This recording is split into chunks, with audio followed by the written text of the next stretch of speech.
You're listening to Witch Wednesdays, a semi-weekly podcast source for all things witchcraft in the modern world. Join your host, Steph, on Wednesday mornings to chat about seasons, Sabbats, and all new witchcraft topics to help you make your life more magical.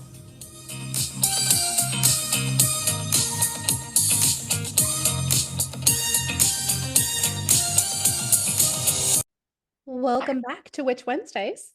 I'm Steph, and I have a guest here with me today to chat about their book and a special deck. So I'm going to turn it over to them so they can introduce themselves and let you know where you can find her online. So nice to be here. My name is Erika Robinson, and I am a Lenormandist, which is to say I read a 36 card system, which is archetypal in nature and as deep or as superficial as the reader wants it to be. Let's see, what else can I tell you? I have a book out called The Language of Lenormand, which is the sort of definitive work, I would say, by an American on the subject. And I also have a deck out called Erika's Lenormand of Hope, which is available through lapantherestudio.com. The book, of course, is available everywhere. Lovely. And I have that in hand. And okay, so first, I have a lot of questions. I have a lot of follow-up. Good. The first is the pronunciation. Is that how we say it here in America? Because I've also heard Norman, and I never know. You know what? Madame Lenormand is not going to rise from her grave and smack us with a ruler. So we can say it however we want. Lenormand would be the French pronunciation, but we say Lenormand, we say Lenormand. Whatever comes out of your mouth, it is identifiable as the system. Okay, that's good because I'm never going to get close to that French pronunciation. Now, I was really excited to learn that there was even a book on this because I feel like there's not many guides out there. It kind of just is not like tarot. Tarot has so many guidebooks out there, like explaining what to do. And I am so glad that there is now a guide to explain this because that's kind of where I was lost. I was like, it's something I've talked about on the podcast before. And I wanted to find a deck. And I was just like, I think I'm a little lost at this sort of beginner level. So thank you for creating this to help me out. Well, thank you. And that's a very good point. When I first started out, the resources were in German, which I did not read, and in French, which I did read. And there was one resource in English called The Secrets of the Lenormand Oracle, I think it's called. Very good book, but this is many years ago now we're talking. And so I was approached by the publisher who knew about my Lenormand work and knew that I had been a teacher for many, many years. I taught high school English for 30 years.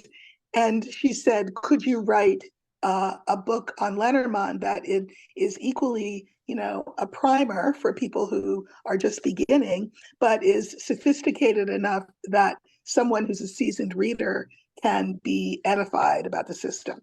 And so that's what I did. Yeah, which is great because I really had no direction. And even now, I don't see them that much in store. Like tarot cards are all over the place, but even like in my witchcraft occult supply stores, I really don't see Lenormand decks. Right. And the reason is exactly what you said, is that, you have a deck and the deck is pretty, but how do you read it? And because there were so few resources, and because these 36 images are so archetypal, like child, mice, snake, bouquet, anchor, people assumed that Lenormand was just basic.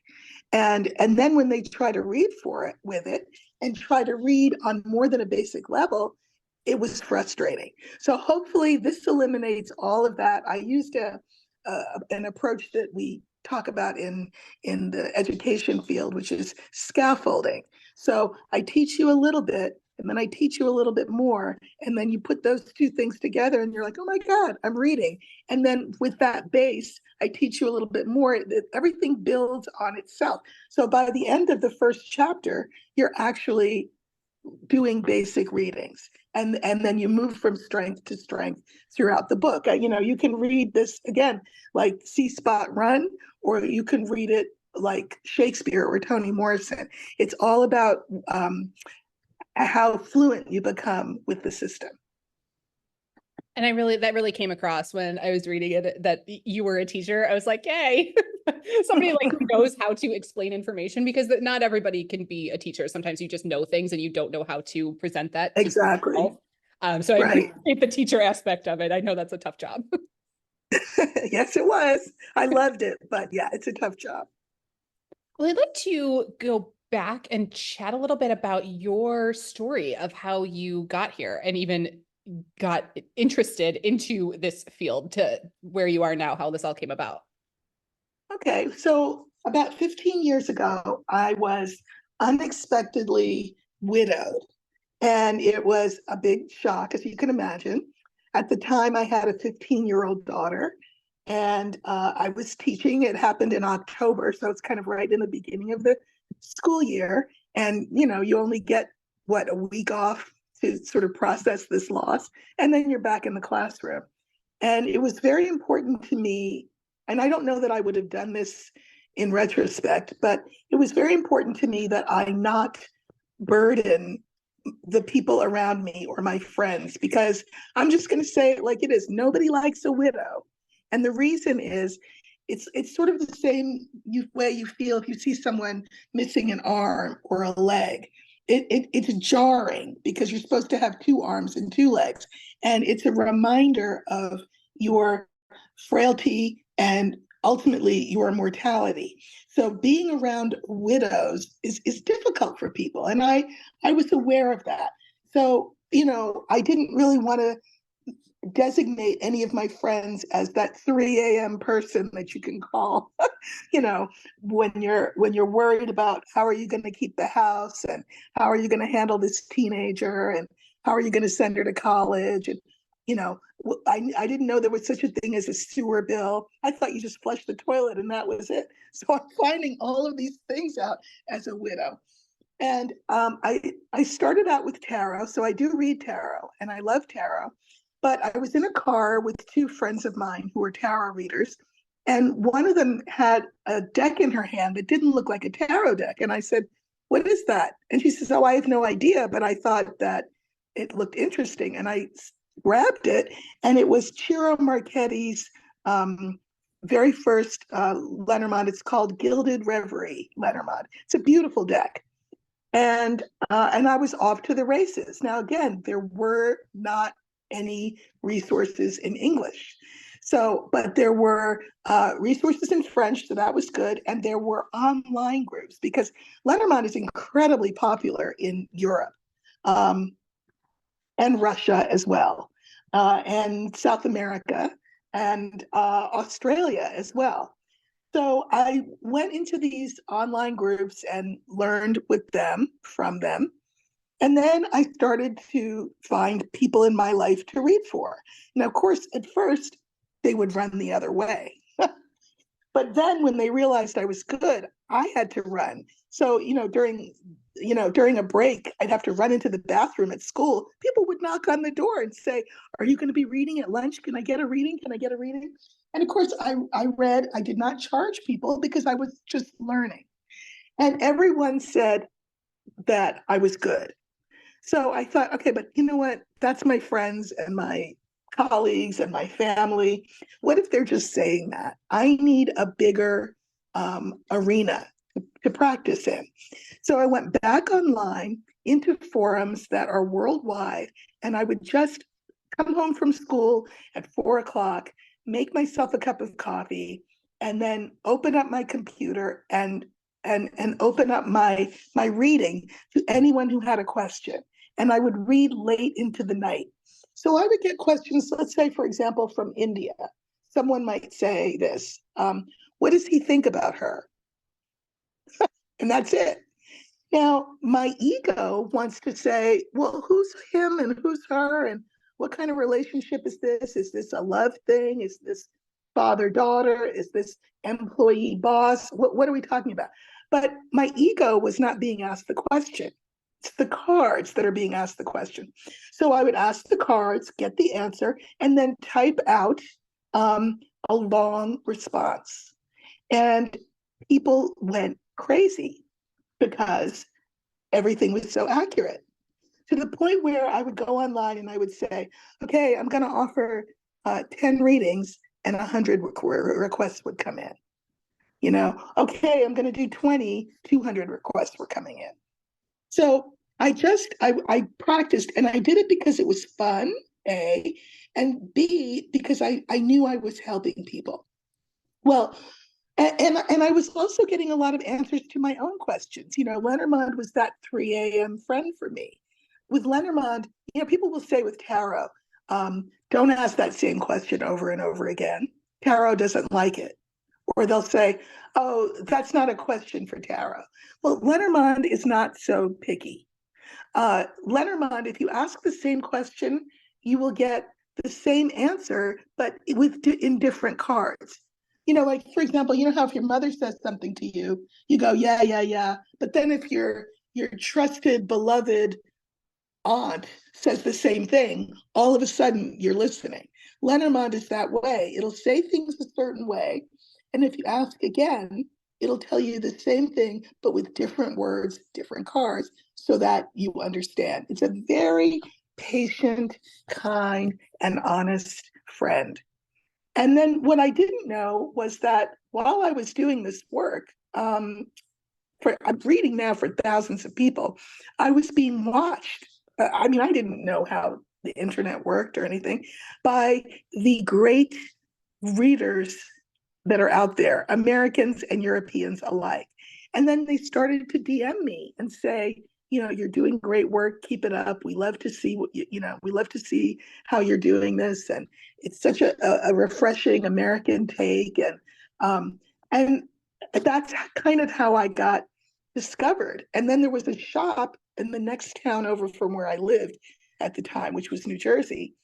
And this was a shop that people would flock to. Busloads would come from New York on the weekends to get readings at this place. Well, they contacted me and they said, would you like to be a reader in the shop? And I started laughing. I said, I'm a teacher. And they said, well, what do you do on the weekends? And I thought, well, okay. So I started reading there. I read there for maybe 7 years. I retired from teaching in 2018 and read there full time for an entire year. And just because I loved it. And then after that, I kind of was just on my own. Clients find me. I don't really advertise, but people manage to find where I am. And Lenormand is just, I'm going to say, it's just such a beautiful healing instrument. And what I wanted to do is to write a book that would help people realize you don't necessarily need to go to a reader. This is an oracle system that is friendly enough that you can learn it and read for yourself. It's like a best friend. So that's been my intention and my goal. I also, with the deck and the book, I wanted to make clear that I'm African American to people who read my book or buy my deck, because card reading is actually a very long ingrained tradition with Black people. Cartomancy, meaning playing cards, and Lenormand, believe it or not. And I think it's a sort of a quietly kept secret. And I wanted us to be acknowledged, recognized for this gift. And so I made sure that my editor put Black people on the cover of the book, because there's only a couple of people in a Lenormand deck, and my deck itself is really a sort of a celebration of Black resilience and innovation and creativity. So I'm very, very excited about all of that. I love everything about your story. It's just so uplifting. It makes me so happy. to hear how far you've come since those initial days. Because my mom is a widow too, and I know exactly when you were talking about how uncomfortable that makes other people feel. And to Mhm. be able to have the deck there as like your friend, that's just absolutely brilliant. And I guess that answers the first question I was going to say, is this beginner friendly if somebody's scared and put off by tarot, because tarot can be very overwhelming and, like you said, not very nice. It can be unkind sometimes. Is Mhm. this a more beginner friendly system? Can anybody figure this out? Well, so as I talk about in my book, we all learned to read English, right? And we first learned by being taught the alphabet song. And when we could sing that song, A, B, C, D, E, F, G, we thought we were hot stuff. We thought we really were doing something. Now, all we'd done was learn the alphabet song, but in fact, we had done something amazing. We had just turned the first key to unlock everything ever written or spoken in the English language ever. So that's step one. Step two is when you are led to the second door. The second door is if you place those letters, those just 26 of them, those 26 letters in different orders, you can make symbols that mean things. So, for example, DOG is dog. That is a revelation to most people when they learn to read. And then, backwards, God. How is that possible? Well, it's the way that the letters are put together with each other. Then we learn to string those combinations together to make sentences and paragraphs and stories, etc. So when you first learn to read Lenormand, the good news is the first step is done. Meaning, you don't have to learn what an A looks like, what is Z looks like, because you already have that foundation. You have 36 pictures. And before we could read books, right? Did we not read picture books and tell ourselves we were reading? So if you see a picture of something, you can identify it, and all you need to do is learn in the language of Lenormand what things does that picture mean. For example, I'm looking at my book cover, and one of the cards on it is the anchor. So we all know that an anchor is a nautical instrument, right? We also know that an anchor can do two oxymoronic things. An anchor can keep us safely at berth, right? If we're a ship and there's a storm, we want to be anchored. On the other hand, an anchor can keep us stuck. And, in the 70s, if the mafia ran out of cement over shoes, I don't know, maybe they would wrap an anchor around your ankles and you would sleep with the fishes. Sometimes when we stay safe for too long, that safety can become an anchor and we can become stuck. So those are the meaning of anchor. But how do you interpret anchor in the context of a reading? Well, more good news about Lenormand. Just like discrete letters are just discrete letters. I mean, if you know the ABC song, that's really all you know. But when you learn to put those letters together to make words, well, now that's magic. Lenormand is the same way. You don't read a single card all by itself. You read Lenormand in combinations, ideally, of two or more cards, preferably three, but two works. So you learn to read Lenormand the same way that you learn to read sentences. So if I have the combination, I don't know, let's say anchor and snake, and we know that a snake is a problem, you tell me, is that anchor keeping you safe or is it keeping you stuck with that combination? Right? Yeah, Stuck. that makes sense. Okay. What if you have anchor and bouquet? Are you safe or stuck? And I see, I would say safe because I have That's my right. positive imagery with Exactly. okay. Exactly. So when you look at a line of three cards, the first thing that will happen is that you'll get a sense of is this a good witch or a bad witch? As like Dorothy and the Wizard of Oz, is it good or is it not good? That's a huge piece of information. And so you read it the way you would read a sentence. So for example, I'm looking at my book again. So we've got the top line is anchor, child, mice. Okay. An anchor is an anchor. We don't know anything about it, but we know that a child can be a child, but it can also refer to something small and new. Okay. So we've got anchor, which could be stability or stuckness, something new, and then we have the mice at the end. Mice is a card for anxiety and stress and worry. So we've got anchor, child, and mice. That question, I mean, the answer could be something like, you feel stuck about embarking on this new thing because it's making you anxious. You see, on the other hand, there's one more piece of information that will be really helpful, which is, what is the question that you're asking? In isolation, those three cards could mean a lot of things together. But what question did your sitter ask you?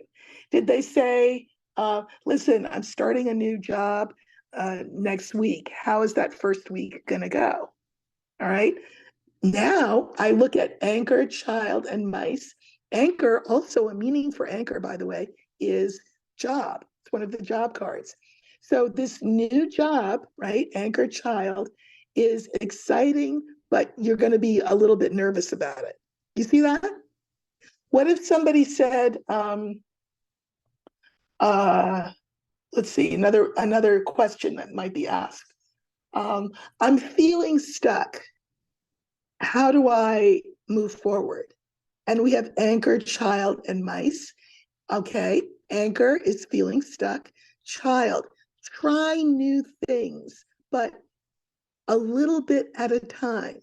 Try some things that that maybe you're scared to try. You know, like aversion therapy. Like if you're scared of snakes, go to the, I don't know, museum or the zoo or whatever, and the petting zoo, and hold a snake. You see what I'm saying? Take little steps to do things that are outside of your comfort zone. So you never really want to read Lenormand devoid of a question. Sometimes I see readers go online and they'll say, here are our 3 Lenormand cards for the day, and they'll do a reading. And I'm like, wait, is that supposed to be for everybody? Because how is that possible? In other words, everybody is going to have a different question.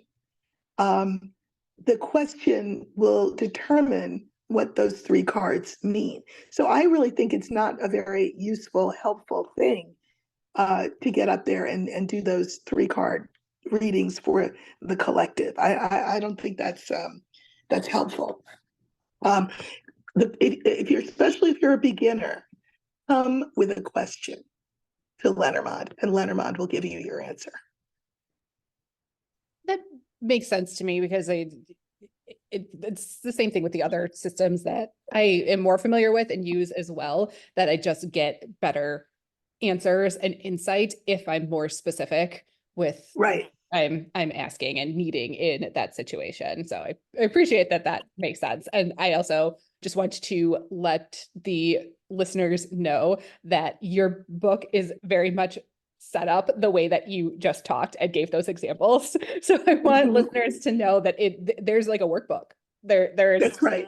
space for you. Like, she presents these 3 cards. What do they mean? And there's a space for you to take notes and figure that out for yourself. So I just wanted to mention, Yes. if you like that system. Let me say something. Let me say something about that. So that is exactly how I set the book up. I show you, I give you an example and maybe a couple, and then I say, okay, try it on your own.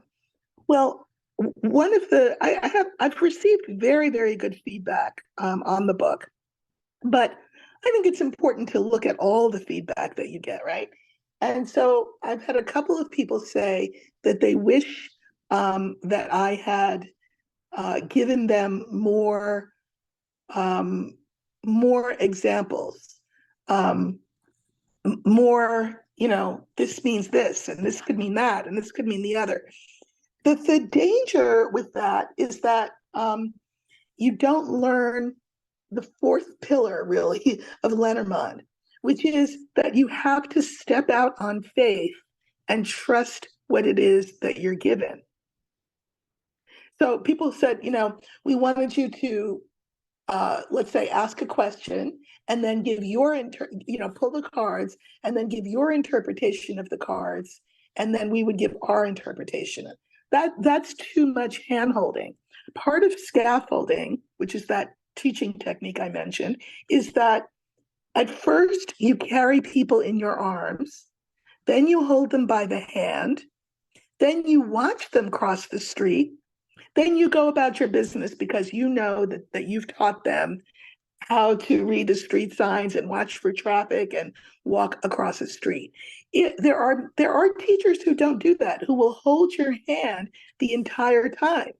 That's all well and good until you have graduated from whatever class they're teaching you in, and then you try to work on your own and you can't do it because that hand is not there for you to hold.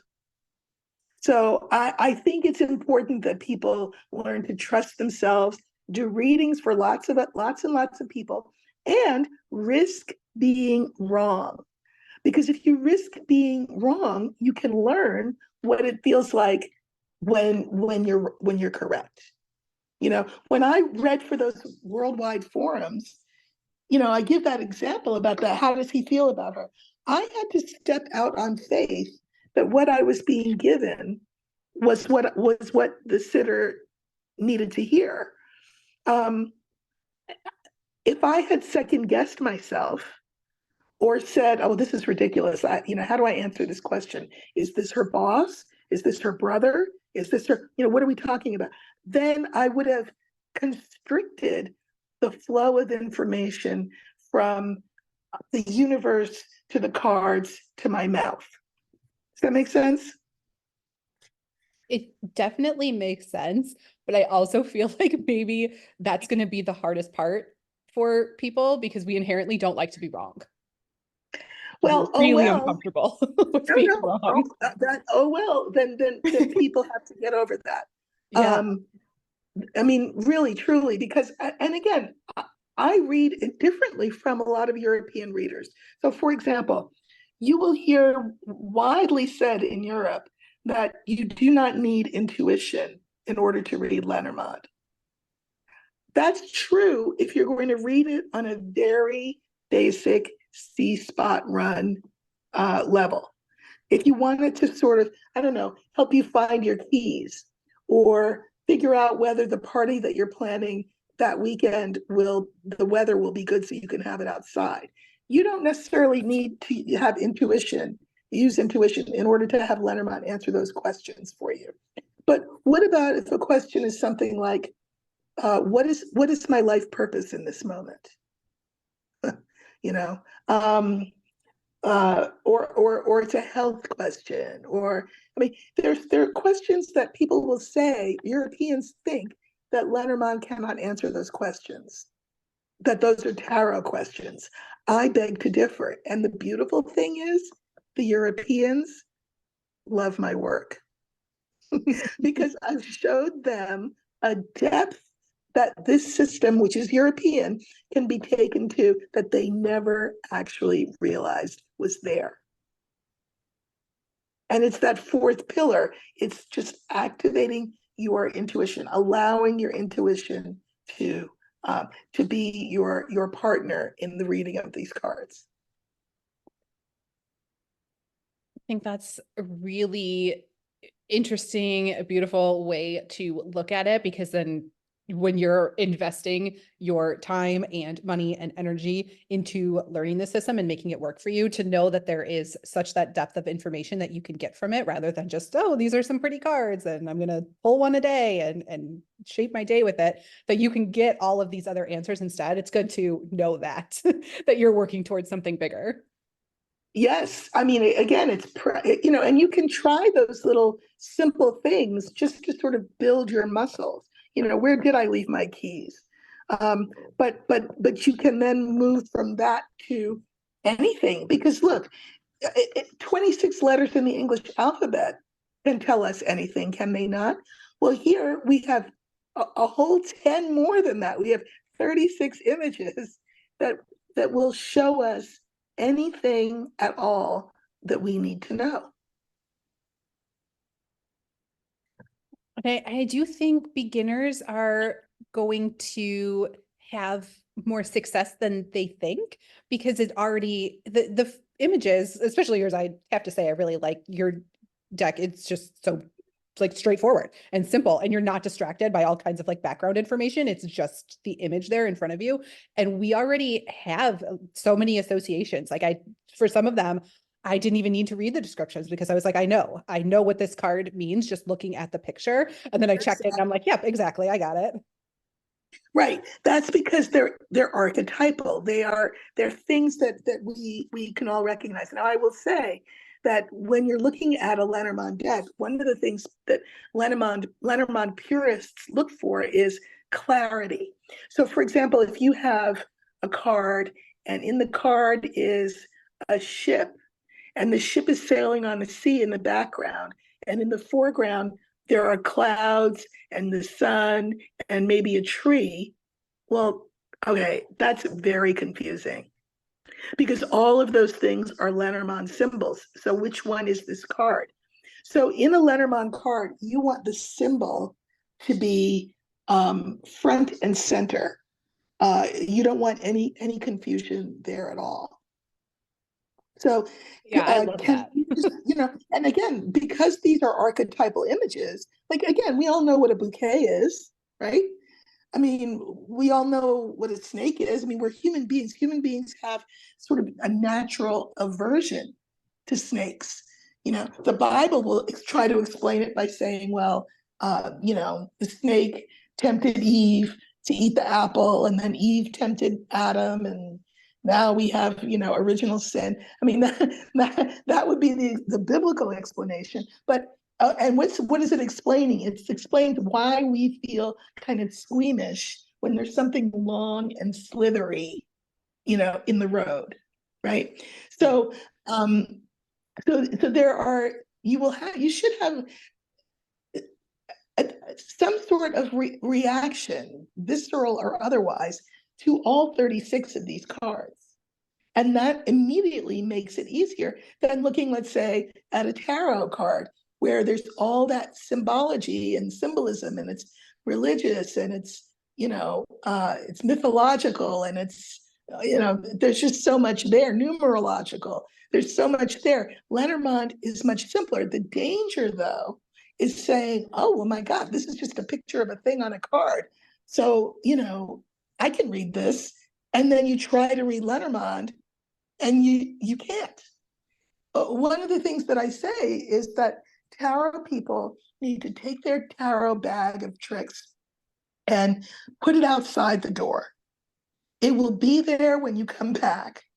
But for the purposes of learning Lenormand, you do not want to use your tarot skill set. Now, I have a blog that I write on Substack, and I do it every week. It's under my name. It's called In the Company of Cards, but you just go to Substack and type in Erika with a K, Robinson, you'll see the blog. And what I do every week is that I use three systems, tarot, Lenormand, and Adinkra. So I sit down and I never know what I'm going to talk about. I don't know if it's going to be personal. I don't know if it's going to be for the collective, whether it's going to be political. I don't know. But the very first thing I do is I pull a tarot card. I like to give tarot that level of respect. And that tarot card immediately triggers something that makes me know, maybe generally, the subject matter that I'm going to be talking about. So, for example, I recently pulled strength. And then I thought, well, what about it? Then I pulled three Lenormand cards and they tell me what about it. And then I pull this African oracle Adinkra, which kind of sews everything up together. But what I do is I let each of those systems say what they have to say about a particular issue. They're not talking over each other. They're not all talking at once. each one adds a layer to whatever it is that I'm writing. So it's a great way to see how these systems can dance together without stepping on each other's toes. So I commend people to that Substack. There's plenty of examples. I do it every week. Oh yeah, that's such a great resource for people to be able to further learn and figure out how these all go Exactly. together. Love that. Exactly. Very kind of you to provide that. Well, I started doing it around when the lockdown, maybe prior to, around the lockdown and the elections this season. And I thought, what can I do that will be helpful to people and to me as I process everything that's going on, as we process everything that's going on. So Right. I've been doing it for a number of years, and people really love it. It's helpful. I think it's lyrical, but it shows you how these systems can play nicely together. Well, thank you. Well, I want to thank you so much for your time today and for sharing all of the details of your book. It was really great to chat with you and just get more information and be able to share that with the listeners, because you answered so many questions that I think that people have with this deck that's not as familiar as some of the others. Well, I'm so glad, and I hope people learn to love Lenormand. As I say, it's a wonderful, wonderful 3 a.m. friend. Well, So thank you for having me. I appreciate it. listeners, I will have everything linked so you could check out this very helpful guide and this gorgeous deck is in the show notes over at witchwednesdays.com as always. And that is everything that I have for you this week. We'll see you next week.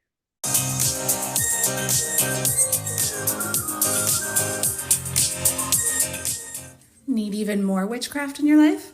Subscribe to Witch Wednesdays on Patreon and YouTube for all types of exclusive bonus content like spells, recipes, book reviews, and more, or even order personalized tarot readings and spells. Be sure to follow on Instagram at Witch Wednesdays Podcast. And you can find all these links and more at witchwednesdays.com.